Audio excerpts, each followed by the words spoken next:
नमस्कार, news state पर आपका स्वागत है। मैं हूं आपके साथ लोकेंद्र त्यागी। आपके मुद्दे में आज बात करेंगे धार्मिक आयोजनों में अव्यवस्थाओं की, क्योंकि सीहोर में कुबेरेश्वर धाम की अव्यवस्था की तस्वीरें इन दिनों पूरे देश में वायरल हो रही हैं। कुबेरेश्वर धाम में रुद्राक्ष महोत्सव के दौरान शुक्रवार को 3 साल के बच्चे की मौत हो गई। महाराष्ट्र के जलगांव से माता पिता बच्चे को लेकर कुबेरेश्वर धाम पहुंचे थे। इस बीच एक अन्य महिला की मौत भी जिला अस्पताल में हो गई। 2 दिन के दौरान कुल 2 महिलाओं समेत 3 मौत हो चुकी हैं, जबकि 70 से ज्यादा लोग बीमार हुए हैं। यह हाल सिर्फ कुबेरेश्वर धाम का नहीं, बल्कि पहले भी इस तरह के आयोजनों में बद इंतजामी और भगदड़ में लोगों को अपनी जान गंवानी पड़ी है। आज इसी मसले पर करेंगे चर्चा। और सवाल ये कि कुबेरेश्वर धाम बौने क्यों पड़े इंतजाम, व्यवस्था पर बवाल, झूठे हैं सवाल, मौत पर मौन, जिम्मेदारी लेगा कौन, और अव्यवस्था की अनदेखी कब तक चुप्पी। इन तमाम सवालों पर आज चर्चा करेंगे। कुछ खास मेहमान हमारे साथ जुड़ेंगे, लेकिन उससे पहले आज न्यूज स्टेट ने पंडित प्रदीप मिश्रा से खास बातचीत की। ये तमाम सवाल हमने उनसे भी पूछे, उनका क्या जवाब था, उनसे जो पूरी बातचीत हमारे सहयोगी की आज हुई है, सबसे पहले उसको आप सुनिए। सीहोर के कुबेरेश्वर धाम में जिस प्रकार से लोगों का जन सैलाब उमड़ा है रुद्राक्ष लेने के लिए, आखिर उस रुद्राक्ष में ऐसी क्या शक्ति है जिसको पाने के लिए सिर्फ मध्य प्रदेश ही नहीं, देश के अलग अलग राज्यों से जो श्रद्धालु हैं वो मध्य प्रदेश के सीहोर में पहुंचे हैं कुबेरेश्वर धाम। इन संपूर्ण चीज़ों पर बातचीत करने के लिए हमारे साथ पंडित प्रदीप मिश्रा जी मौजूद हैं, जिनके इस धाम में लोग आ रहे हैं। पंडित जी, सबसे पहले तो यही कि सिद्ध रुद्राक्ष आखिर क्या है? न्यूज़ नेशन के सभी श्रोता भाई बहनों को श्री शिवाय नमस्तुभ्यं। पहली बात तो भगवान शिव के नेत्र द्वारा रुद्राक्ष का वृक्ष उत्पन्न हुआ, माँ पार्वती जी के नेत्र द्वारा बेलपत्र का वृक्ष उत्पन्न हुआ है। शिव जी के जो नेत्र द्वारा रुद्राक्ष हुआ है वो अपने आप में सिद्ध है, यहाँ सिद्ध करने की उनको ज़रूरत ही नहीं पड़ती। भगवान शंकर स्वयं ही रुद्राक्ष संपूर्ण जीव के कल्याण के लिए ही प्रकट करें। वही रुद्राक्ष यहाँ भी आता है, उसका पूजन अनुष्ठान होता है और कुबेरेश्वर धाम की कंकर शंकर की भूमि से वो दिया जाता है। आपने कहा कि रुद्राक्ष तो पहले से ही सिद्ध होता है, तो फिर लोग यहाँ आकर क्यों लें? वो राज्य वहाँ जहाँ से नेपाल से मिलता है वहाँ पर भी जाकर ले सकते हैं। जी, सारे जगह पर जो रुद्राक्ष आता है वो नेपाल का आता है। सीहोर में जो रुद्राक्ष आता है वो गंडकी का आता है। इसलिए उस जल का ही महत्व पाकर रुद्राक्ष का जो आनंद है, उसकी जो औषधिता है और उसका जो फल है वो अधिक बढ़ जाता है। यानी कि पूरी तरीके से सिद्ध करके लोगों को आप रुद्राक्ष वितरण करते हैं? हम सिद्ध नहीं करते, लोग ही, भक्त लोग ही सिद्ध करते हैं उसको।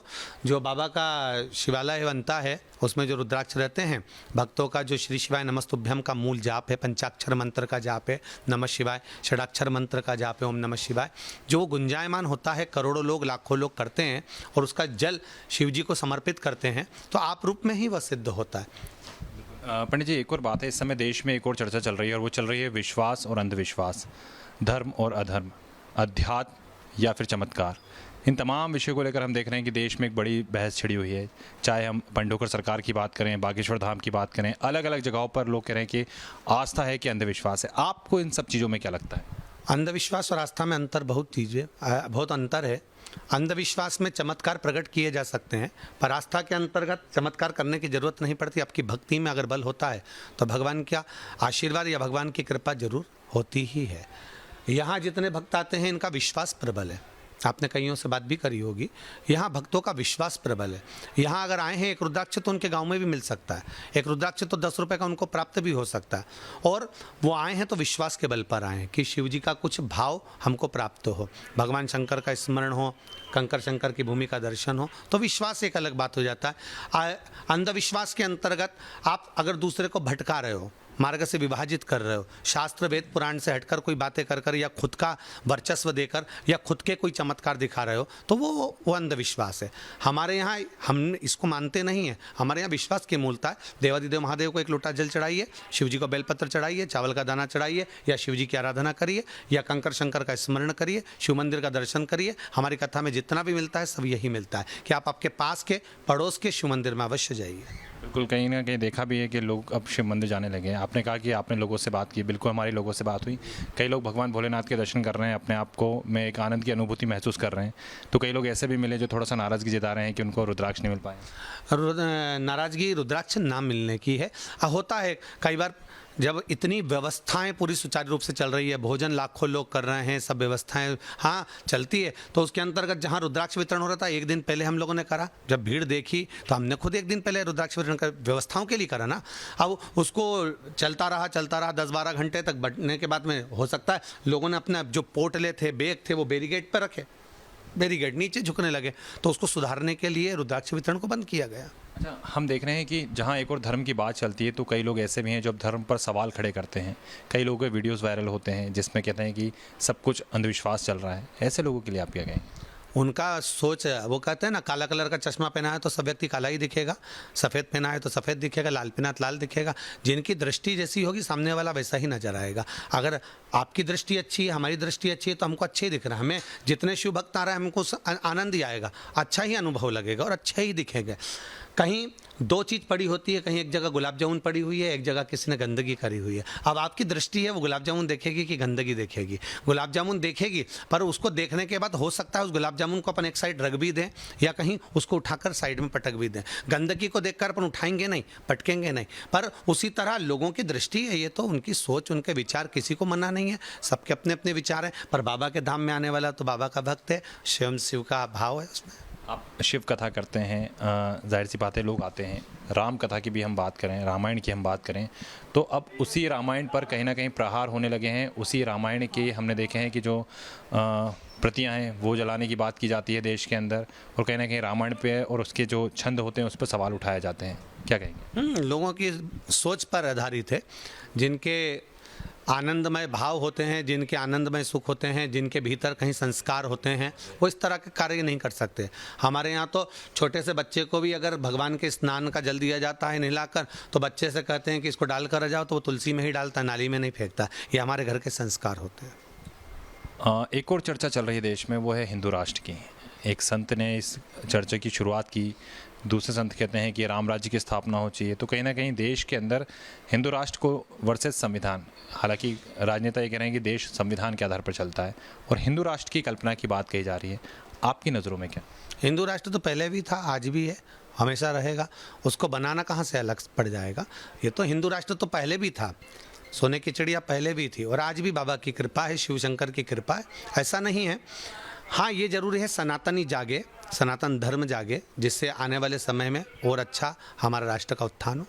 मौलाना इशरत का एक बयान आया, वो कहते हैं ओम और अल्लाह ही थे, बाकी ना तो भोलेनाथ थे ना विष्णु जी थे, कोई भगवान नहीं था, ओम और अल्लाह थे। हालांकि बाद में उन्होंने अपना बयान भी बदल दिया। तो इस तरह की बातें को आप क्या समझते, जब वो ओम की बात करें कि ओम ही था और अल्लाह थे बस? मौलाना जी ने कम से कम ये स्वीकार तो करा कि ओम था, इतना ही बहुत है। उसमें क्या गलत है? ओम को स्वीकार तो करा कि ओम था। अभी तक तो ये स्वीकार भी नहीं कर रहे थे कि ओम था कि नहीं था, तो कम से कम ये स्वीकार तो करा उनने कि ओम है, मतलब ओमकार है, और ओमकार है तो मेरे सारे देवता मृत्यु लोक पर विराजमान है। श्री शिवाय नमस्तुभ्यं। एक आखिरी सवाल ये है कि जैसे कि हमने व्यवस्थाओं की बात कर रहे थे, क्या लगता है कि अव्यवस्थाएं देने में जिम्मेदार कौन है आपकी नज़रों में? अव्यवस्था कुछ नहीं है, सबने व्यवस्था अपने रूप से करी, प्रशासन अपने रूप में कर रहा है, समिति अपने रूप में कर रही है। लगभग 200 एकड़ एरिया में ये सब कार्य हो रहा है। एक व्यक्ति का आनंद होता है, कोई व्यक्ति सोच कर आता है कि मुझे यहाँ पर बहुत एसी का रूम मिल जाए, या डनलफ का गद्दा मिल जाए, या बहुत सारी व्यवस्थाएं यहाँ मिल जाए। मेला ठेला कुंभ का मेला है, जहाँ जाओगे वहाँ सोओगे, जहाँ पाओगे वहाँ आनंद पाओगे। तो जिनकी अभिलाषाएं ज़्यादा होती है, हम तो कहते हैं उनको लगता होगा कि यहाँ अव्यवस्था है, पर भोजन व्यवस्था चल रही है, लाखों लोग भोजन कर रहे हैं, पूड़ी बन रही है, सब्जी बन रही है, बूंदी बन रही है, सब्जी आदि दाल सब बन रहा है, उसमें क्या दिक्कत है? अब उसके बाद में अगर आप लोग प्रसाद नहीं पा सकते, उसके बाद अगर आप जा सकते हैं तो उसका भाव आपका है, परंतु यहाँ प्रसाद की व्यवस्था है। पानी की व्यवस्था हमारे यहाँ 22 कुएँ हम लोगों ने जुड़वाएं, पाइपलाइन एक कुएँ में लेकर आए। लाइट चली जाती है, ग्रामीण क्षेत्र है, लाइट जाती है, हमने जनरेटर भी रखा है, तो 22 कुएँ की मोटर तो जनरेटर से नहीं चल सकती, एक कुएँ की चलेगी जो भर देगी। भरने के बाद पानी खत्म हो जाता है जब एक कुएँ में, तो टैंकरों की व्यवस्था करी, भीड़ इतनी है कि टैंकर अंदर आ नहीं सकता, तो पानी की व्यवस्था बड़े गड़बड़ हो सकती है। भोजन व्यवस्था सही है, पानी की व्यवस्था कहीं कुछ थोड़ी मात्रा में गड़बड़ हो सकती है। दूसरा, बैठने की व्यवस्था है, पंडाल लगभग 1 डूम लगाते हैं लोग कथाओं में, टेंट लगाते हैं, हम लोगों ने 5 डूम बांध के रखे हैं, उसकी व्यवस्था करी गई है। साथ में जहाँ जहाँ शौचालय बनाना चाहिए वहाँ शौचालयों का निर्माण किया गया। जैसा जैसा चाहिए भक्तों, हम भी कथा करते हैं, बाहर जाते हैं, हम भी देखते हैं वहाँ 10 लाख पब्लिक आती है, तो हमको क्या करना है, इतना तो हम लोगों के भी स्मरण में रहता है। तो उससे बढ़कर व्यवस्था करें कि जब पूरा भारत की पब्लिक आए तो व्यवस्था उतनी होना चाहिए। 7 दिवसीय जो आपकी कथा है, अभी कथा और भी दिन आपकी चलनी है, तो ये माना जाए कि जितने भी श्रद्धालु आ रहे हैं वो भगवान शिव के अंश, जैसा कि आपने कहा कि रुद्राक्ष, वो जरूर पाएंगे। जरूर जरूर बाबा देकर भेजेगा, यहाँ से कोई खाली नहीं जाता। बिल्कुल, तो कोई खाली हाथ नहीं जाएगा, ये कहना है पंडित प्रदीप मिश्रा का। वर्तमान में देश के अंदर काफ़ी विख्यात है पंडित प्रदीप मिश्रा, और साफ तौर पे उनका यही कहना है कि जो अव्यवस्थाएं फैली हैं उसको व्यवस्थित तरीके से यहाँ पर तैयारी जो है वो की जा रही है, ताकि लोगों को जो रुद्राक्ष है उसका वितरण किया जा सके। इसके अलावा और भी कई विषयों पर उन्होंने हमसे बात की। वीडियो जर्नलिस्ट अनवर के साथ जितेंद्र शर्मा, न्यूज़ स्टेट, सीहोर। और खास मेहमान इस वक्त हमारे साथ जुड़ गए हैं। सबसे पहले परिचय करा देता हूं। साध्वी कंचन जी हैं, हिंदू धर्मगुरु हैं। महंत रामदूत दास जी हैं, हिंदू धर्मगुरु हैं। महामंडलेश्वर आचार्य संजीव जी हैं, ये भी हिंदू धर्मगुरु हैं। इसके अलावा अजीत भदौरिया जी हैं, कांग्रेस का पक्ष रखेंगे। और कुछ देर में डॉक्टर ब्रजेश पांडे भी हमें ज्वाइन करेंगे, भारतीय जनता पार्टी और सरकार का पक्ष रखने के लिए। शुरुआत में जो तमाम धर्मगुरु हमारे साथ जुड़े हुए हैं उनसे कर रहा हूँ मैं। साध्वी कंचन जी, देखिए आप लोग महंत बाबा, आप लोगों को आनंद आएगा इतने सारे भक्तों को देखकर, जैसा कि पंडित प्रदीप मिश्रा जी भी कह रहे थे कि भाई हमें तो आनंद आएगा। अब दृष्टि किस तरह की है, एक तरफ गंदगी है, एक तरफ गुलाब जामुन रखा हुआ है, तो आपको क्या देखना है? हमें तो तमाम जगह शिव भक्त दिख रहे हैं, लेकिन इन शिव भक्तों को परेशानी भी तो हुई है। और अनुमान अगर आप लगाकर चल रहे हैं कि 6-7 लाख लोग आएंगे, व्यवस्था हमारी 10 लाख की, लेकिन आ जाए 20 लाख, तो फिर इसमें कैसे मैनेजमेंट होगा और इसमें जिम्मेदारी किसकी तय होगी? फिर देखिए, सबसे पहले आपके चैनल के माध्यम से सभी को महाशिवरात्रि की ढेर सारी शुभकामनाएं। विश्व में शांति हो, सबका कल्याण हो। साथ ही जब इतनी पब्लिक आती है तो वहाँ प्रशासन की व्यवस्था जरूर होनी चाहिए। जो लोग भक्त जा रहे हैं, भक्त जहाँ स्मरण करते हैं भगवान, तो वहीं चले आते हैं, भाव के भूखे होते हैं भगवान। अब कोई भगदड़ हो जाए, कुछ घटना घट जाए तो क्या होगा? तो इसके लिए पूरी व्यवस्था होनी चाहिए कि इस तरह से कोई घटना ना घटे। जो वहाँ कार्यक्रम हो रहा है, सब तरह की व्यवस्था होनी चाहिए, प्रशासन की व्यवस्था होनी चाहिए, जिससे कि आने वाले भक्तों को कोई भी परेशानी ना हो, वहां रहने की व्यवस्था हो। क्योंकि अभी देखिएगा, इतने जब भक्त आएंगे तो गर्मी भी काफी होगी, और गर्मी होगी तो लोग, गर्मी से कुछ लोग बेहोश भी होंगे। आप देखते होंगे कि जब बहुत सारे पब्लिक आ जाते हैं तो कोई ना कोई घटना घट जाती है, कुछ हुआ, किसी ने कुछ कहा तो सब पीछे उसके भाग लेते हैं। तो इसके लिए बाबा, आज कल महाशिवरात्रि है और महाशिवरात्रि को कहा गया महारात्रि, तो उस दिन अगर आप घर में भी बैठ के ध्यान करेंगे तो परमात्मा की प्राप्ति होती है। परमात्मा तो कण कण में बसे हुए हैं। साथ ही हमें अपने बल भी दिखाना है, कहीं हिंदुओं को, सनातनियों को कोई कमजोर ना समझे। जिस तरह से, इस तरह से एकत्रित होना भी बहुत आवश्यक है आज की डेट में हमें, कि हमारी एकता दिखती है कि हम आगे आने वाले अखंड भारत की जो सपना देख रहे हैं, हिंदू राष्ट्र का सपना देख रहे हैं। हिंदू राष्ट्र तो था ही, हम आज बोल रहे हैं कि हिंदू राष्ट्र होना चाहिए, नहीं, अखंड भारत था, अखंड सनातनी था, हिंद भी हमारा था, सिंध भी हमारा था, इस कोई दुविधा की बात नहीं है। लेकिन जब इस तरह से भीड़ उमड़ेगी तो कहीं ना कहीं छोटे बच्चे होंगे और उसे भी कुछ ना कुछ हो सकता है। तो इसके लिए प्रशासन और जो वहां राजनेता पहुंचे हुए हैं उनको खास करके विशेष ध्यान देना चाहिए। अगर इतने यात्री यहाँ आ रहे हैं तो उनकी व्यवस्था, एक एक बंदे की व्यवस्था होनी चाहिए। सभी जिस तरह सुरक्षित आ रहे हैं वैसे सुरक्षित अपने घर को जाएं, क्योंकि वहां यज्ञ है, वहां पे कथा है, महादेव की वहां आराधना होने वाली है। तो इसलिए मैं लौट रहा हूं आपके पास। साध्वी जी, महंत रामदूत दास जी, आज एक बयान और वायरल हो रहा है जिसमें ये कहा जा रहा है कि बाहर वाले लोगों को, जाहिर बात है अगर किसी की मौत होती है तो दुख होता होगा, लेकिन जब इस तरह के धाम पर किसी को मौत मिलती है या प्राण किसी के निकलते हैं तो वो सीधा देवों के पास जाता है। इस तरह का एक बयान भी वायरल हो रहा है, तो इसे किस तरीके से देखा जाए? भाई, किसी की जान जा रही है तो ये अच्छा हो गया क्या उसके लिए? महोदय, सर्वप्रथम तो ये बयान जिसने भी दिया तो ये बहुत ही गैर जिम्मेदाराना बयान है। और देखिए, जिसका किसी स्वजन की मृत्यु होती है तो कहीं न कहीं उसके लिए बहुत ही असहनीय एक समय होता है। और जाना सभी को है एक दिन, चाहे वो धाम से जाए या अपने निज निवास से जाए, जाना आवश्यक है। लेकिन कोई अगर दुर्घटना के रूप में जाता है तो कहीं न कहीं उसका विशेषकर कष्ट होता है। तो ये तो कहीं न कहीं बयान एक बहुत गैर जिम्मेदाराना है।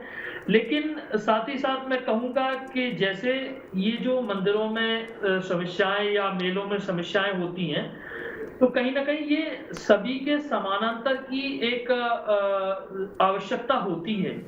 एक सभी की ज़रूरत होती है, जैसे जितनी ही वहाँ की समिति की ज़िम्मेदारी होती है, उतनी ही प्रशासन की ज़िम्मेदारी होती है। साथ ही साथ उतनी ही ज़िम्मेदारी जो वहाँ भक्त पहुँच रहे हैं, उनकी भी होती है। चूँकि यहाँ अगर आप कहें कि भीड़ 10 लाख, 15 लाख, 20 लाख पहुँच रही है, तो ना तो प्रशासन इसकी अकेले व्यवस्था कर सकता है, ना ही आयोजन समिति अकेले व्यवस्था कर सकती है। और अगर पूर्णतया भक्त चाहें, जो भक्त वहाँ पहुँच रहे हैं, वो कहीं न कहीं अपना आवेश ना खो या माहौल को ना वो खराब करें, तो ऐसी घटनाएँ बहुत ही कम होती हैं। क्योंकि पूर्वत आपने देखा होगा, चाहे वो बिहारी जी मंदिर की घटना हो या खाटू श्याम की घटना हो या रतनगढ़ माता मंदिर की घटना हो, ये सब एक अफवाह के या गलत खबर की वजह से ये घटनाएँ हुई, भगदड़ हुई, वहाँ लोग कुचले गए। और सबसे बड़ी बात इसमें एक मुश्किल की बात होती है आदरणीय, कि यहाँ इसके शिकार प्रमुखतः बच्चे और महिलाएं बहुत ज्यादा हो जाती हैं। तो कहीं ना कहीं अपनी भी जिम्मेदारी बनती है, आयोजन समिति की भी जिम्मेदारी है और साथ ही साथ प्रशासन की भी जिम्मेदारी है कि अगर इतनी भीड़ इकट्ठा हो रही है तो उसको कहीं ना कहीं डाइवर्ट करके या इकट्ठा ना होने दिया जाए या बैरिकेड किए जाएं। ऐसी चीजों को मद्देनजर रखते हुए इसकी पूर्णतः व्यवस्था बनानी चाहिए। एक चीज और यहाँ पर मैं जानना चाहूंगा आचार्य संजीव जी आपसे कि भाई, जब हम अव्यवस्था पर सवाल उठाते हैं तो कुछ लोग इसे धर्म विरोधी आज की तारीख में मानने लग गए हैं। तो ये अगर हम व्यवस्था दिखा रहे हैं कि वहां पर बिगड़ी, वहां पर किसी की मौत हो गई, तो ये धर्म विरोधी कैसे हो गया आज की तारीख में? ये नैरेटिव सेट करने की क्यों कोशिश की जा रही है? जो तमाम बाबाओं के अनुयायी हैं वो पीछे पड़ जाते हैं एक सवाल अगर कोई उठा दे तो।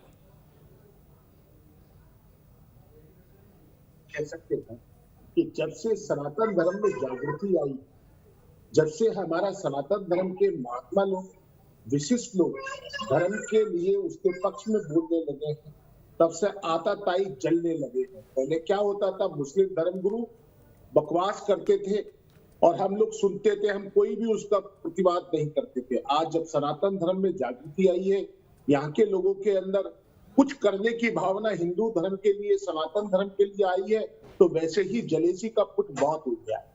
देखिए, कोई भी दुर्घटना होती है उसके अंदर बाबा भी जिम्मेदार होता है, प्रशासन भी जिम्मेदार होता है। किसी को यह नहीं पता होता है कि 10 लाख का इंतजाम करना है या 20 लाख का इंतजाम होता है, पब्लिक का मूव होता है, वो किस तरफ चलने लगे। आपके क्वेश्चन का जवाब देता हूं कि जब भी ऐसा कुछ होता है तो ठीकरा हमेशा हिंदू समाज, सनातन समाज पर फोड़ने का एक साजिश के रूप में काम किया जाता है। और ये आज से नहीं हो रहा, ये आज से 150 वर्ष पहले से चला रहा है। जब भी कोई हिंदू बोलता है उसकी मुंह को पकड़ा जाता है, जब भी कोई अव्यवस्था होती है उसके अंदर ऐसा ही होता है। इससे पहले एक बार मथुरा के अंदर भी इसी तरह का केस हुआ, उसके बाद भगवान श्री कृष्ण के मंदिर में हुआ, वहां तो प्रशासन था, वहां पर क्या हुआ, चलिए अब तो आपने बाबा को पकड़ लिया, भाई उनके यहाँ हुआ। जहां पर 5 लाख लोग पहुंचने लगे वहां पर 20 लाख लोग पहुंच जाए, अव्यवस्था तो अपने आप हो जाएगी। अब उसको तुम लेकर छींटाकशी करो, क्यों मर गया, अरे भाई किसी आदमी को वहीं पे दिल का दौरा पड़ा, वो मर गया, इसके अंदर तो दुर्घटना के अलावा क्या मानेंगे आप? क्या 20 लाख लोगों में से 1 या 2 लोग किसी वजह से नहीं, ये 1-2 लोग हमारे लिए 1-2 लोग हो सकते हैं ना महाराज जी, जिनके परिवार वालों के हैं उनके लिए 1-2 नहीं है, वो उनके लिए बहुत अहम है। ये कह देना बड़ा आसान है, उनके दुख दर्द को आज हमने देखा है। जो 3 साल के बच्चे को मां लेकर बिलख रही थी, इससे पहले एक महिला की जब मौत हुई, वो हमारे लिए 1-2 हो सकते हैं, लेकिन उनकी पीड़ा को तो हमें समझना पड़ेगा। या अगर उन पर हम सवाल पूछें कि भाई 1-2 मौत क्यों हुई, तो हिंदू विरोधी हो गए। बात देखी जाती है कि दुर्घटना के वक्त क्या स्थिति थी, क्या वहां पर पब्लिक की जो स्थिति थी, अब ऐसे जो मथुरा के अंदर हुआ तो हम क्या शासन से कह दें? वहां कौन सा मंदिर के पंडितों ने बुलाया था? वहां पर भी तो एक दुर्घटना हुई थी और उसके अंदर प्रशासन के सारे अधिकारियों को सचेत किया गया, सभी लोग वहां पे, और वहां पर धमस बढ़ी और कृष्ण जी के मंदिर के अंदर, बांके बिहारी जी के मंदिर में भगदड़ मच गई। गलत सूचना के आधार पर भी भगदड़ मचती है। मरने वालों के साथ मैं भी हूँ, जो मरे हैं। लेकिन इसमें फिर यही सवाल है ना, अब इसमें दूसरा सवाल उठ जाता महाराज जी। वो सवाल ये कि एक तरफ यहाँ पर तमाम जो गुरुजन हैं वो ये कह रहे हैं कि कण कण में भगवान हैं। खुद पंडित प्रदीप मिश्रा जी कह रहे हैं कि रुद्राक्ष के लालच में ना आए, यहाँ पर भोले की भक्ति के अगर आप पात्र बनना चाहते हैं तो यहाँ पर आएं, घर बैठे जो आपके घर के बगल में शिवालय है वहां पर जलाभिषेक कर दें। तो फिर अगर इस तरह की हम शिक्षा दें तो शायद इस तरह के धामों पर भीड़ उतनी ज्यादा नियंत्रित ना हो। प्रचारित इस तरीके से किया जाता है कि ये रुद्राक्ष मिल जाएगा तो आपके सारे कष्ट दूर हो जाएंगे।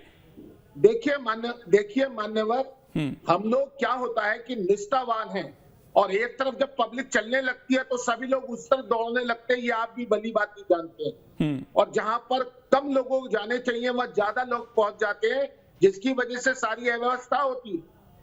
इसके अंदर किसी एक को दोष देना तो गलत होगा।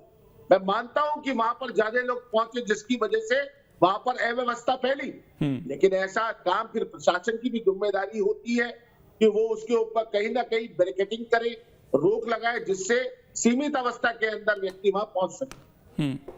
लेकिन फिर सवाल यही है ब्रजेश जी कि भाई इंटेलिजेंस क्या कर रहा था? एकदम अगर डबल लोग हो जाएं तो क्या पुलिस प्रशासन को पता नहीं था कि ये गाड़ियां आई जा रही हैं, ट्रेनों में भर भर कर लोग आ रहे हैं, हमें इन्हें रोकना है या तो कुछ व्यवस्था करनी है?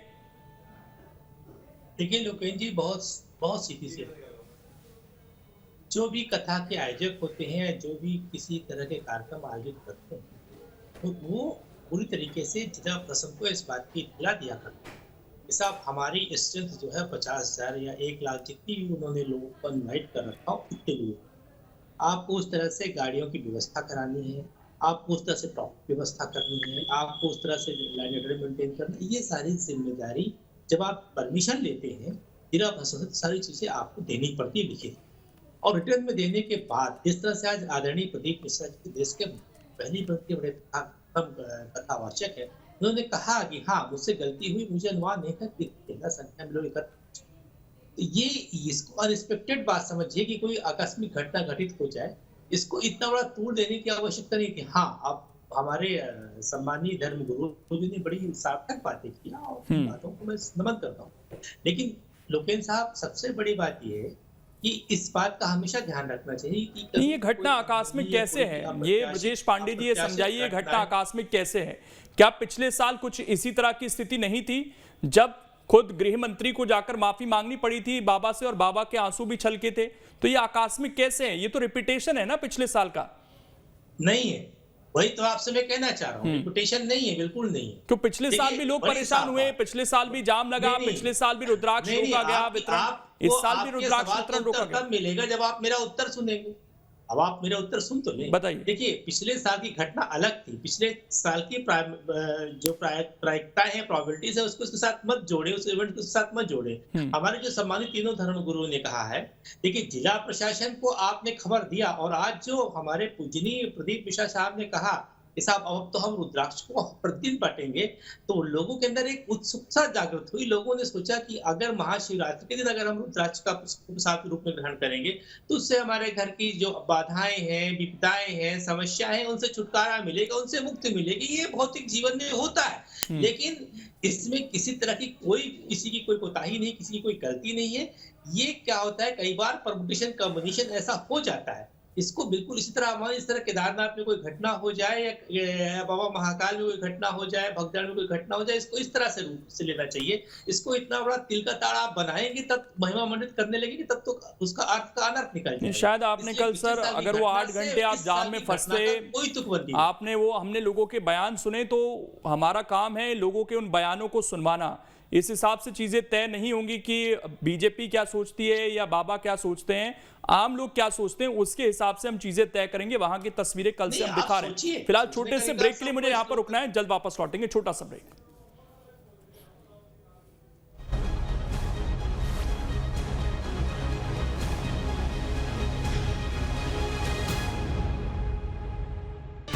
सह प्रायोजक प्रभु जी। मिठाई हो या नमकीन, बस मौका चाहिए जी। प्रभु जी।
सह प्रायोजक प्रभु जी। मिठाई हो या नमकीन, बस मौका चाहिए जी। प्रभु जी।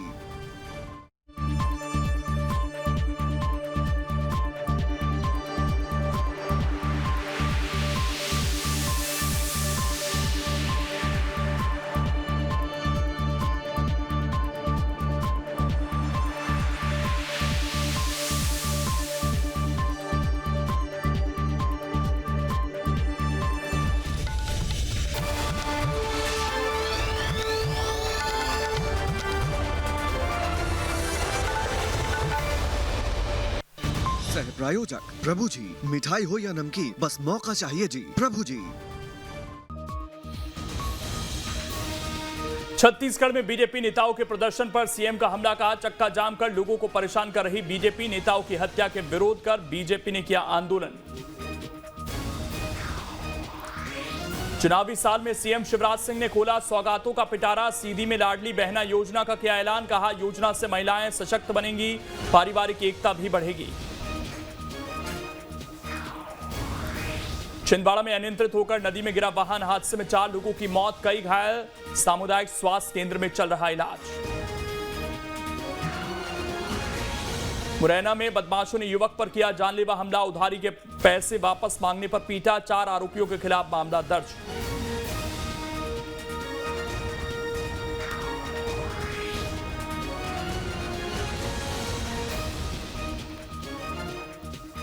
कोंडा गांव में नशे के कारोबारियों के खिलाफ कार्रवाई। कार से गांजा ले जाते 2 आरोपी गिरफ्तार। लाखों का गांजा बरामद। आरोपियों को न्यायालय में पेश कर जेल भेजा गया। Co-presented by Lux Venus Innerwear, सबको मांगता है। ब्रेक के बाद आप सभी का स्वागत है। चर्चा हमारी लगातार जारी है और अब सवाल अजीत भदौरिया जी, आपसे काफी इंतजार आपने किया। एक और बयान आज आया न्यूज स्टेट पर ही, पंडित प्रदीप मिश्रा जी ने बयान दिया कि भक्त कुछ ज्यादा ही एक्सपेक्ट करते हैं कि उन्हें एसी कमरे मिलेंगे, उन्हें गद्दा मिलेगा। उन्होंने कहा वीवीआईपी ट्रीटमेंट नहीं दे सकते। लेकिन ये जो सड़कों पर हालत दिखी, क्या ये वीवीआईपी ट्रीटमेंट थी या जो एक आम ट्रीटमेंट मिलना चाहिए था लोगों को वो भी नहीं मिला?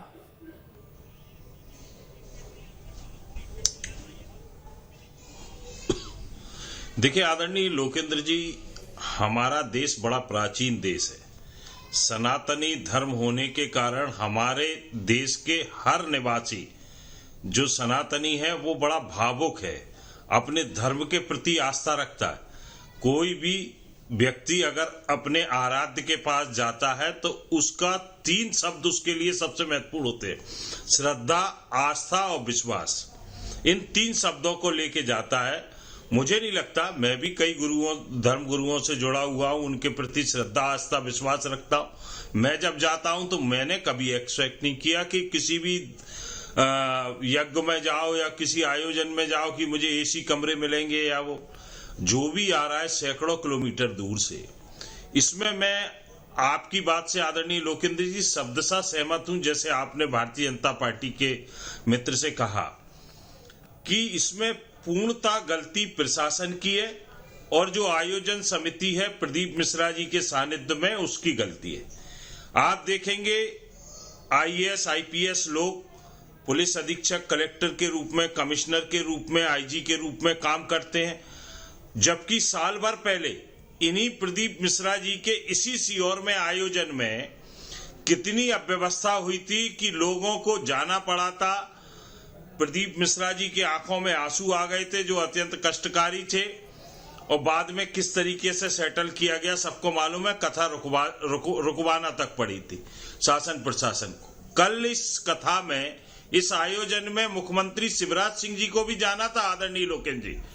उसके बावजूद भी ये स्थिति थी कि 8-8, 10-10 घंटे से भोपाल से इंदौर का स्टेट हाईवे, जो इतना महत्वपूर्ण स्टेट हाईवे है, जहां कई मरीज भी जाते हैं, कई लोग वैवाहिक कार्यक्रम थे, कई लोगों को अति आवश्यक रूप से जाना था, वो 8-8, 10-10 घंटे से जाम में फंसा हुआ था। भैया आयोजन स्थल तक तो पहुंच जाओ आप, पर मुख्य रास्ता क्यों बंद किए? ये गलती किसकी है? ये गलती शासन प्रशासन की आदरणीय लोकेंद्र जी। और इसके लिए जिम्मेदार कौन है? इसके लिए जिम्मेदार है कि कलेक्टर, एसपी की पोस्टिंग योग्यता के आधार पर ना होकर अंडर द टेबल और लिफाफों के माध्यम से जिस प्रकार की जाती है, उसी के लिए ऐसे अयोग्य अधिकारी। मुख्यमंत्री का गृह जिला है सीहोर, किसी और का जिला नहीं, मुख्यमंत्री का गृह जिला है। राजधानी से 30 किलोमीटर दूर का फासला है। आप देखिए वहां पर जब ऐसी अव्यवस्था है तो मध्य प्रदेश के सुदूर क्षेत्र में अगर ये आयोजन होता तो वहां क्या अव्यवस्थाएं होती है सबके सामने। और मैं तो बड़े दुख के साथ कह रहा हूं कि वो लोग बड़े निर्दयी होते हैं जो कहते हैं कि क्या हुआ, एक आध 2 लोग ही तो खत्म हो गए। अरे जिनका परिजन जाता है, जिनका स्नेही जाता है, उससे पूछिए आप कि उसको कितना कष्ट होता है। पास शब्द नहीं थे, मैंने देखा है शब्द नहीं बोल पाए अनेकों लोगों। अरे अब मेरी बात सुनिए, देखिए नहीं क्या पांडे जी मेरी बात सुनिए, मैंने आपको टोका नहीं ना, प्लीज मेरी बात सुनिए। आप मेरी बात सुनिए सभ्यता से, आप जो बोलेंगे आप सभ्यता से मेरी बात सुनिए ना, में बात करिए, आप मेरी बात सुनिए ना सभ्यता से। अरे आपका समय मिलेगा, आप एक तरफा बात। लोकेंद्र जी ये इनका माइक डाउन करिए, ये गलत बात है। देखिए एक करें ब्रजेश जी, मैं मौका दूंगा 1 मिनट, 30 मिनट उसके बाद मेरा पक्ष इंटरप्ट कर रहे हैं, ये गलत है। देखिए ये गलत बात है। देखिए आदरणीय लोकेंद्र जी, आप प्रदीप मिश्रा जी या उनकी समिति कलेक्टर एसपी को जो बता रहे हैं वो उस पे उनको अपने इंटेलिजेंस के माध्यम से क्रॉस चेक भी तो करना चाहिए भाई। आपको क्यों प्रशासनिक अधिकारी के रूप में बिठाला? आदरणीय लोकेंद्र जी, मैं आपकी बात से शब्दशः सहमत हूं। कहां चला गया इंटेलिजेंस? लोकल इंटेलिजेंस कहां चला गया? स्टेट इंटेलिजेंस कहां चला गया? जब लाखों लोग वहां पर आ रहे हैं और जान की स्थिति निर्मित होने जा रही है और लोगों में भगदड़ होने जा रही है, तो इंटेलिजेंस कहां गया? क्यों नहीं प्रशासन ने व्यवस्था की कि भाई गाड़ी? चलिए एक जवाब ले लेते हैं जल्दी से, उसके बाद और भी महंत जुड़े हुए हैं, उनसे सवाल जवाब। संख्या ज्यादा आ गई वहां पर, जवाब ले लेते हैं इस पर। ब्रजेश जी बोलिए जल्दी से। देखिए ऐसा है लोकेश साहब, आप मध्य प्रदेश के पहले पंक्ति बड़े प्रखर एंकर गिने जाते हैं और बड़े बड़े पत्रकार हैं। हम इनसे पूछना चाहते हैं, जब इंदिरा गांधी की हत्या हुई थी तब इनका इंटेलिजेंस कहाँ चला गया था? और दूसरी बात, इनको ये समझना चाहिए कि मत कीरित गत भूल भुलाई, अजब चीज जतन जहां नहीं पाई, सो जानव सत्संग प्रभाव लोकू भी इतना अनुपाव, इतना बड़ा उद्देश्य लंबा चौड़ा दे दिए। भाई हम कह रहे हैं कि कथावाचक साहब ने विनम्रता पूर्वक अपनी गलती स्वीकार किया। उन्होंने कहा साहब महाशिवरात्रि के अलावा भी हम अभी जो है रुद्राक्ष का वितरण करेंगे। मैं एक पॉलिटिकल सवाल पूछता हूं ब्रजेश जी आपसे, पॉलिटिकल जवाब अगर आप देना चाहते हैं तो एक पॉलिटिकल सवाल पूछता हूं मैं आपसे। सरकार ने ये कर दिया, सरकार ने वो कर दिया, मैं एक पॉलिटिकल सवाल है सर। आपकी भी सरकार थी ब्रजेश जी, एक मिनट सुनिएगा। इस तरह घटना हुई थी, क्या आज की तारीख में वोटों का ख्याल इतना ज्यादा राजनीतिक पार्टियों को है कि गलत को गलत कहने में भी दिक्कत है? अगर अव्यवस्था हो रही है तो कोई जिम्मेदारी नहीं लेंगे, एक माफी काफी है। आप गलत इस तरह के आयोजनों को रोकने के लिए कोई प्रयास नहीं। नहीं, आप बराबर गलत बयानबाजी कर रहे हैं इस बात के। नहीं, गलत बयानबाजी क्या है? अगर आपको लग रहा है कि भीड़ ज्यादा हो सकती है, व्यवस्था नहीं हो पाएगी, तो लोगों को रोकने तक की हिम्मत नहीं है। देखिए लोकेश साहब, ऐसा है ये अच्छी तरीके से जानते हैं हमारे कांग्रेस के प्रवक्ता मित्र कमलनाथ जी के छिंदवाड़ा में। मैं सवाल दूसरा पूछ रहा हूं सर, मैं ये पूछ रहा हूं कि वहां से अंततः लोगों को रुद्राक्ष रोकना पड़ा ना वहां पर स्थितियों को। कोई फेर नहीं। सरकार के पास आयोजन समिति ने जितने भी बातें की थी, सरकार ने उसका पूरा परिपालन किया। तो फिर अगर उससे ज्यादा हुआ तो फिर जिम्मेदारी किसकी होगी? क्या गलत जानकारी साझा की गई? गैर जमानती हो, इसलिए सरकार की किस तरह की कोई गलती नहीं है। हाँ, विपक्ष का काम है आरोप प्रत्यारोप लगाना, वो लगा सकते हैं, इसमें उनको वो उनका मौलिक अधिकार है, लेकिन सत्यता से परे। ठीक। महंत रामदू दास जी, जो बयान का जिक्र मैं कर रहा था वो पंडित प्रदीप मिश्रा जी ने ही दिया कि अगर इस तरह के धाम पर कोई प्राण त्यागता है तो पुष्प वर्षा होती है उस पर देवताओं की। अगर वो इस सवाल पूछ दे कोई उस पर कि भैया मौत क्यों हो गई, तो अभी जैसा महाराज जी भी यहाँ पर दूसरे बता रहे थे कि अब हिंदू बहुत जागरूक हो गया है, वो सुनना नहीं चाहता किसी के खिलाफ। अव्यवस्थाओं पर सवाल मत पूछिए, दूसरे धर्म से जाकर पूछिए। क्या वो सवाल पूछने का अधिकार भी नहीं है आज की तारीख में? आप सोशल मीडिया उठाइए, आपको अनुयायी गाली देने आ जाते हैं। ये कौन सी शिक्षा उन्हें मिल रही है कि वो गाली देना शुरू कर देते हैं? देखिए लोकेश जी, मैं सबसे बड़ी बात आपको बताऊं, ये धार्मिक आयोजन हमेशा होते रहे हैं भारतवर्ष में, ये कोई नई बात नहीं है। लेकिन यहाँ जो मुझे व्यक्तिगत रूप से लगता है जो सबसे बड़ा ये भगदड़ का कारण रहा, आप गौर करिएगा, इससे पहले सिंहस्थ भी मध्य प्रदेश में ही हुआ था, उज्जैन में सिंहस्थ रखा गया था, और ये तो भीड़ बहुत कम है। मैं स्वयं उस सिंहस्थ में रहा था, तो वहां इससे कहीं ज्यादा 10 गुना भीड़ उज्जैन के अंदर एकत्रित हुई थी।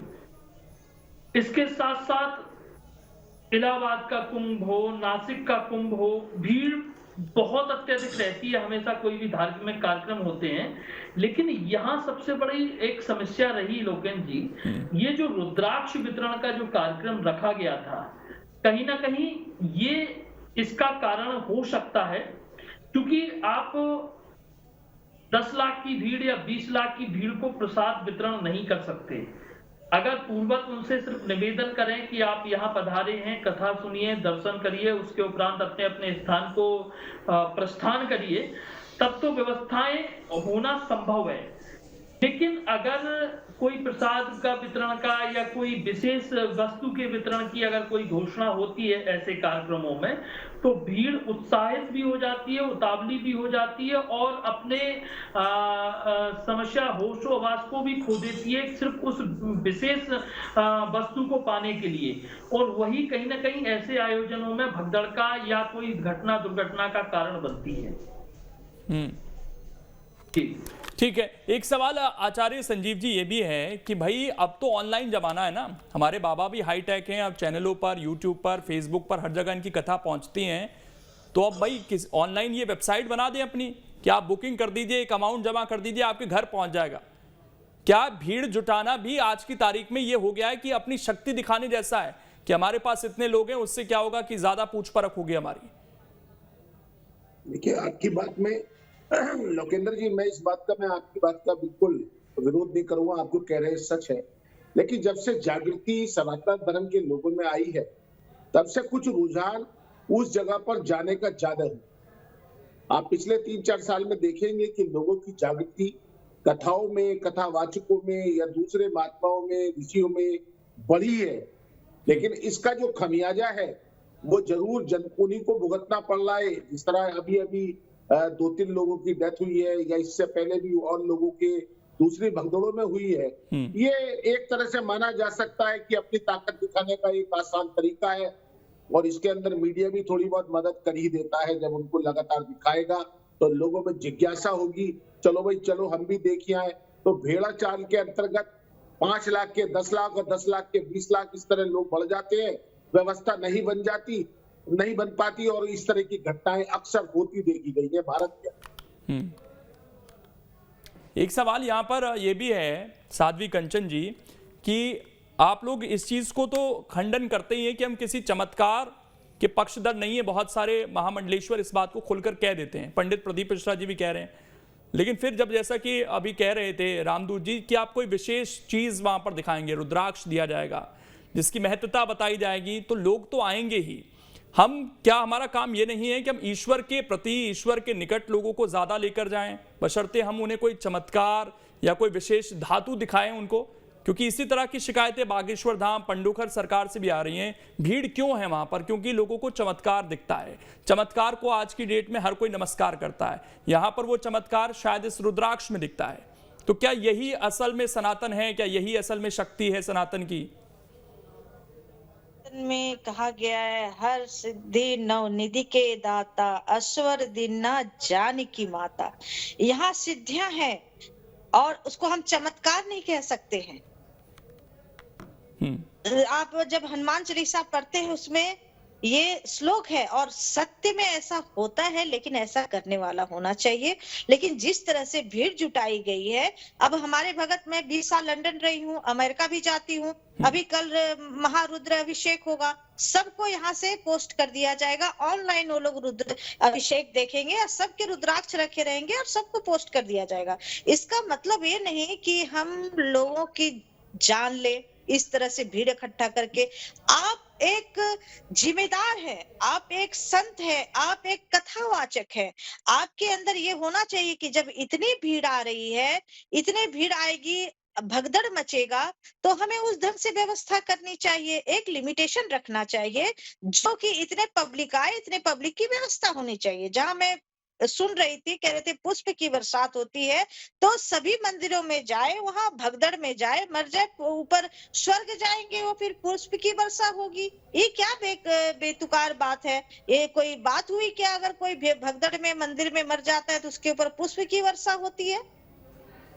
ये तो एक ज्ञानी पुरुष की ये तो बात, एक ज्ञान होके इतना ज्ञान लोगों को कथा वास्ते इस तरह से बोलना ये उचित नहीं है। और हर चीज व्यवस्था से चलती है, बिना व्यवस्था से चलेंगे, ईश्वर भी नियम से और व्यवस्था से चलते हैं, और हम उसका उल्लंघन कर रहे हैं, तो ये हमारी गैर जिम्मेदारी है। इसको बिल्कुल नहीं करना चाहिए, एक लिमिटेशन रखना चाहिए। अगर आप पब्लिक की भीड़ ही दिखाना चाहते हैं तो आप उस ढंग से रखते कि हाँ इसमें 10 लाख लोग आएंगे, उनकी रहने की व्यवस्था, उनकी सोने की व्यवस्था, रजिस्ट्रेशन कर दीजिए। जिनका रजिस्ट्रेशन है केवल वही आएंगे, ज्यादा बेहतर स्थिति बन सकती है। जिनका रजिस्ट्रेशन नहीं होगा उनको नहीं आने दिया जाएगा, शायद व्यवस्था उतने ही लोग आएंगे, फिर बहुत सारी व्यवस्था हो सकती है। लेकिन इसी से जुड़ा फिर सवाल उठ जाता है रामदूत दास जी कि भाई पॉलिटिकल पार्टियां हमने देखा रैलियां निकालती हैं, रथ यात्रा निकालती है, कोई यात्रा शुरू कर देती है, भीड़ जुटाना मकसद है। अब कई हमने उदाहरण भी देखे हैं, मध्य प्रदेश की ही मुख्यमंत्री रही हैं उमा भारती, उत्तर प्रदेश के मुख्यमंत्री एक योगी बन गए, मध्य प्रदेश के कई और बाबा हैं जो खुले तौर पर राजनीतिक पार्टियों के पक्ष विपक्ष में दिखते हैं।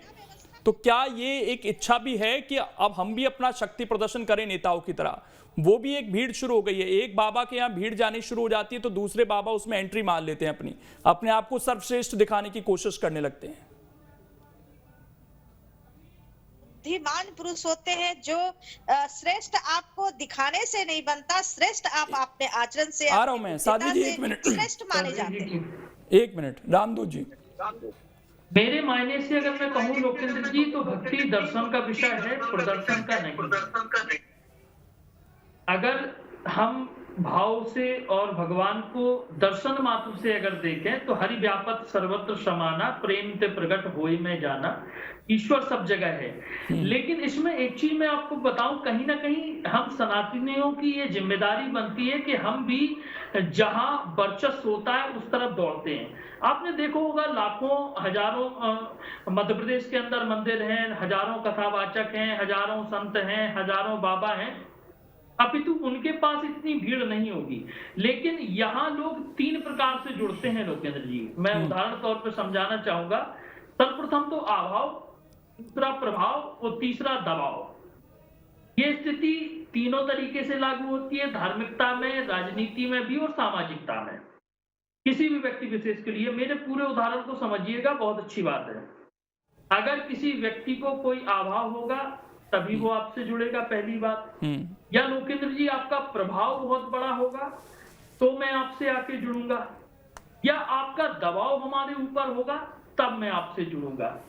तो यहाँ चाहे वो पंडोकर सरकार हो या बागेश्वर सरकार हो या प्रदीप शास्त्री जी हो, इन लोगों का इस समय पे प्रभाव इतना बड़ा है मध्य प्रदेश। और कई बार प्रभाव हमने देखा है कि ऐसे भी बढ़ जाता है कि एक बाबा जी के पास विराट कोहली पहुंच जाते हैं तो आजकल वो भी लगातार वायरल हो रहे हैं। उससे पहले लोग शायद उन्हें उतना ना जानते हो जितना आज की तारीख में जानते हैं। तो ये कहीं ना कहीं जैसा कि निकल कर आ रहा है कि लोग एक तरफ भागना शुरू होते हैं तो फिर और लोग जुड़ते चले जाते हैं। लेकिन ब्रजेश पांडे जी, सवाल फिर वही कि अगर कहीं कुछ गलत हो रहा है, मैं यही सवाल अजीत जी से भी पूछूंगा, तो उसको गलत कहने में फिर दिक्कत क्या है? अगर कहीं पर, क्योंकि यही हाल बागेश्वर धाम में भी हुआ, वहां भी एक महिला का जिसको किडनी की बीमारी थी, शायद जिसको हॉस्पिटल ले जाते, कल भी हमने इस पर चर्चा की थी, लेकिन वो वहां पर परिक्रमा करने आ गए। तो कोई गलत कहने वाला नहीं है, कोई इनको रोकने वाला नहीं है। जो हो रहा है ये डर है कि हमारे वोट ना चले जाएं कहीं।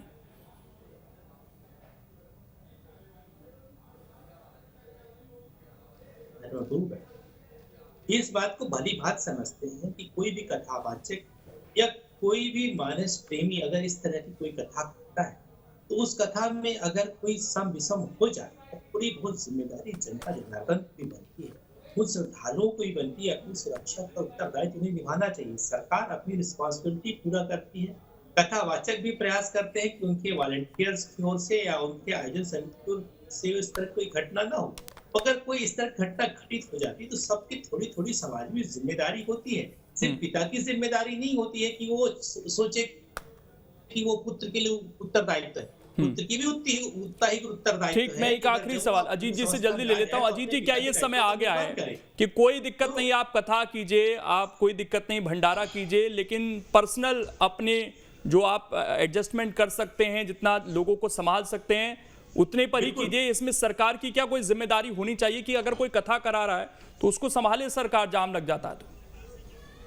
देखिए ऐसा है, अजीत जी से सवाल है, आखिरी रिएक्शन में, एक आखिरी रिएक्शन ले लेता हूं। देखिए बिल्कुल, सबसे पहले लॉ एंड ऑर्डर की जिम्मेदारी तो देखिए लोकेन जी, सबसे पहले लॉ एंड ऑर्डर की जिम्मेदारी तो सरकार की है। नहीं, अगर मेरा कोई कार्यक्रम है और मेरे कार्यक्रम में भीड़ ज्यादा आ जाती है तो क्या मेरी जिम्मेदारी नहीं बनेगी उसमें? क्या मैं जवाबदेह नहीं होऊंगा उसके लिए? आगे केवल व्याघ्र जो तटस्थ है समय लिखेगा, बिल्कुल बनेगी, अपने अपराध भूल जाते हैं। बिल्कुल बनेगी। 15 महीने के अगर कोई सामान्य व्यक्ति हो, कोई एक मिनट ब्रजेश जी प्लीज, विरोधी हो, कुछ कर रहे हैं तो उसमें सरकार दोषी है। ये तो आप गलत बोल रहे हैं। यहाँ आप गलत बोल रहे हैं कि सरकार की जिम्मेदारी है। अगर मैं यहाँ भीड़ इकट्ठा करूँ तो उसकी सरकार की जिम्मेदारी है, ये प्रशासन की जिम्मेदारी है नहीं, जो कार्यक्रम करा रहे हैं उनकी जिम्मेदारी। तो वही तो मैं सवाल पूछ रहा हूँ अजीत जी। जिम्मेदारी है बिल्कुल। परमिशन, सुनिए मेरी बात, आप मेरी बात सुनिए, आप मेरी बात सुनिए, कंचन जी आप मेरी बात सुनिए। कौन सुनेगा? बिल्कुल सरकार की जिम्मेदारी है। जब परमिशन लेने जाते हैं, अधिकारी पूछते हैं, थाने से रिपोर्ट जाती है। आप मेरी बात सुनिए, आप मेरे बात सुनिए। तो फिर वही थाने से सवाल है ना, पूछा मान लीजिए जाएगा परमिशन कि ली कितने भी लोग और उससे आएंगे, ज्यादा लोग आ जाएं रिपोर्ट तो बना के जिम्मेदारी दी तय होगी जाती ना। है कितने लोगों की। तो सरकार अब प्रशासन ये पूछती है कि आपके कितने लोग बिल्कुल होना तो चाहिए, मैं उतने ही लोगों क्यों को नहीं लेके होना जाती चाहिए, हूँ। बिल्कुल बाकी जिम्मेदारी मैं तय होना अगर चाहिए। बोलूँ और खास तौर से मुख्यमंत्री जा रहा होता, सरकार को आप मुख्यमंत्री दूसरी भी बात गया था बताएं, वहाँ पर, सरकार की उन्होंने इसमें कोई अपना कैंसिल जिम्मेदारी कर नहीं है, दिया प्रोग्राम, जिम्मेदार वो लोग अगर हैं इतनी जो व्यवस्थाएं नहीं थी तो। करा रहे हैं। अरे यार जी, चलिए, कई सारे सवाल यहाँ से अरे खड़े हो रहे हैं इस आयोजन को लेकर। कंचन जी जरा शांत हो जाइए, बात भी सुना के सुनिए। बहुत सारे सवाल हैं और फिलहाल समय इतना ही है। आप सभी का बहुत बहुत शुक्रिया जुड़ने के लिए और चर्चा करने के लिए। लेकिन एक चीजें तय तो करनी पड़ेंगी यहाँ पर कि अगर किसी का आयोजन है, उसने परमिशन ली है, तो क्या उतने ही लोग आए हैं? अगर ज्यादा आए हैं तो फिर जिम्मेदारी तय कर